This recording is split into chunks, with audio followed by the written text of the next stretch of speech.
Hi, my name is Ashley Johnson, and I will be presenting my arc length project. So the location I chose is the Glendale County Park, and I chose this because it's near my house and I enjoy going for walks there. I want to measure the distance for a segment starting from the northmost spot in the park and a segment that's the last stretch of the walk around. So from this I basically get a little bit of like what would be the halfway point of this walk and then the ending. To do this, I mapped out not just the perimeter of the walk, but also an x and y axis line in order to make it easy to find and map out coordinates for this. These are all the points I got from this. Some of the numbers are forced onto two different lines because they couldn't fit in the boxes properly.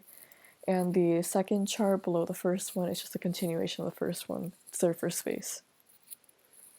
The points I use in order to find the arc length of the last stretch of my walk are listed on the screen, and I use Desmos in order to plot these points and get a regression line, and I found that the quartic regression line fit the points best.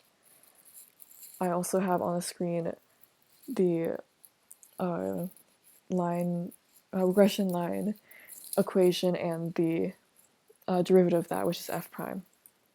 So I had to use the f prime of the regression line in order to find the arc length. I had the arc length formula listed here, and I plugged in all my numbers for the bounds of the arc, and along with f prime, and I ended up getting 383.633258.9 feet. I have a screenshot of the Desmos regression line and the points. So for the portion that starts at the northmost part of the park, I use the points listed on the screen, and I again use Desmos in order to plot some points and make the regression line.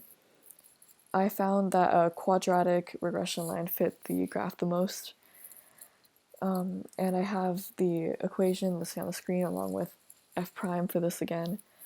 And then again, I plugged everything into the arc length formula that I had on the screen before, and I end up getting 441.1547243 feet.